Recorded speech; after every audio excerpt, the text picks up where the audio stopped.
Heary, my lords and ladies, it's me again, your loyal peasant Hapuki. As you have probably heard, Update 58 is marching to the realms of March of Empires. This update is really exciting because it's full of tricks and treats and some amazing new features that will lay the foundation for some even more amazing new features that are coming with the next updates. Now, before we proceed, and I know that's annoying, but I just have to ask, please subscribe to our channel. More than 85% of you are not subscribed.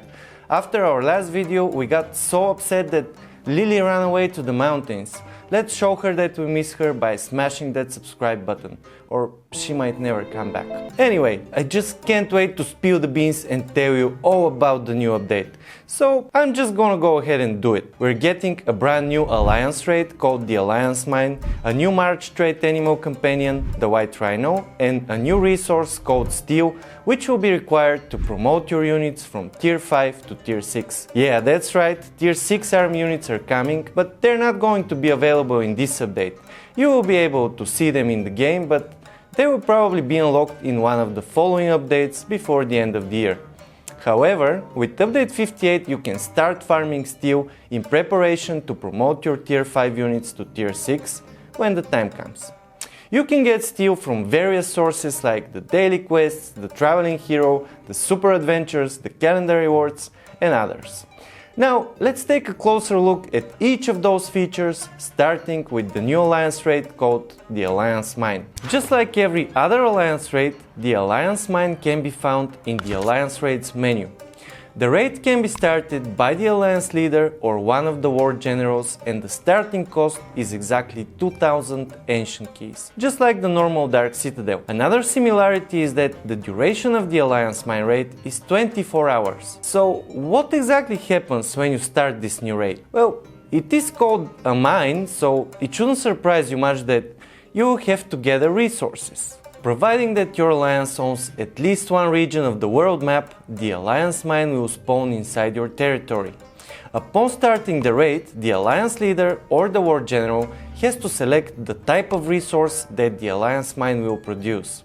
Keep in mind that the same resource cannot be selected twice in a row, so the next time you're starting the Alliance Mine, you will have to gather a different resource. Once the raid has started, each alliance member can send 2 gathering marches free of cost. After you exhaust your free marches, you can send up to 6 additional marches, but they will cost gold. The price for each additional march will be higher and it will vary between the different types of resources that the mine is currently producing. This rule also applies to the amount of resources you can gather with every march. For example, if you're gathering food, the gathering limit will be 10 million per march. Another cool feature of the... It's alright, feature, we'll get plenty of new subscribers and Lily will come back. Don't worry. So another cool feature of the Alliance Mine is that every alliance member can spend some gold to purchase a gathering boost for the entire alliance. The more members purchase that boost, the more resources you will receive. And there is one last thing I want to tell you about the Alliance Mine. This is something every experienced March of Empires player already knows, but I want to share it for those of you who are still getting to know the mysterious ways of this amazing game. So here it goes. One of the most common events in MOE is called supplies. During a supplies event, you're required to gather resources from the world map in order to conquer the milestones and win the rewards. So here's an idea for you. Why don't you start the Alliance Mine raid during a supplies event? This way you'll be completing your raid while scoring points in the event. I guess what I'm trying to say is, be smart, peasants, this is a strategy game. The next cool addition that is coming with Update 58 is the White Rhino, a brand new and very powerful animal companion. The White Rhino is a legendary march trait animal, which means that it can march into battle with your army. Just like every animal companion, the White Rhino can be found in your menagerie. Every time you send the Rhino with an attack march, it will provide your spearman squads with bonus attack and health.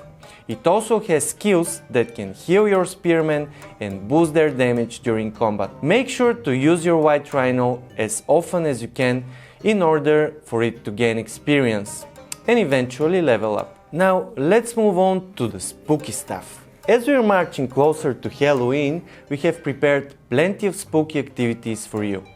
We know how much you love festive lotteries, so let's start from here. A special Halloween common lottery will take place on the 31st of October. Stack up your tickets and get ready to roll the dice. You can get a lot of very useful items from this lottery, like healing tickets, precise relocations, guardian passes, architectural plans to buy city skins, gold and more. We also have the Halloween calendar rewards.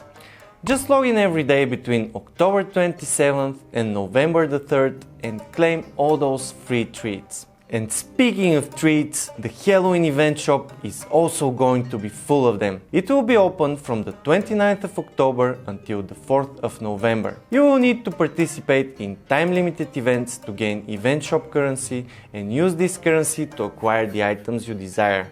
If you do not have enough time to grind those events and get enough currency for everything, I personally recommend buying the Sorcerer's Crown. It has some pretty awesome gathering bonuses that can come in handy during the New Alliance mine raid. Also, if you manage to buy all 6 available Sorcerer's Crowns from the event shop, you will be able to craft them into mythic rarity, which will make those bonuses even bigger.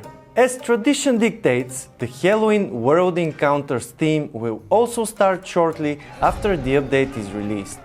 You will have to march against the Nightmare Horsemen and smash their camps to retrieve the treasures they have stolen. Among those treasures is one of my favorite equipment items, the monstrous chestplate. Just like the Sorcerer's Crown, it has some pretty sweet bonuses, and if you combine those two items in an equipment set, well, let's just say they will make your life way easier during the Alliance mine raid. Next, my lords and ladies, let's take a look at the Halloween time-limited events, starting with the Pumpkin Hunt. This is a very fun event that will take place every day during the celebration period. It is very similar to the Relics Hunt event, but instead of relics, you'll need to collect jack-o'-lanterns. For each collected lantern, you will get some gold, and I don't know about you, but I like gold very much. For those of you who enjoy spooky Halloween stories, we have the Undead Horror Narrative event. You can play part 1 of this event on October 29th. Some pretty sweet rewards await you if you manage to complete the whole story. And last, but definitely most exciting, our Fight the Fright multi-stage Halloween event. It will take place between the 31st of October and the 4th of November. In this event, you will have to overcome different solo challenges every day, like, for example, gather resources, defeat world encounters, complete adventures, or send trading marches. On the last day of the event, you will have to join forces with all the players in your realm to face the final boss stage. Make sure to do as much damage as you can, because the more damage you do, the better rewards you will get.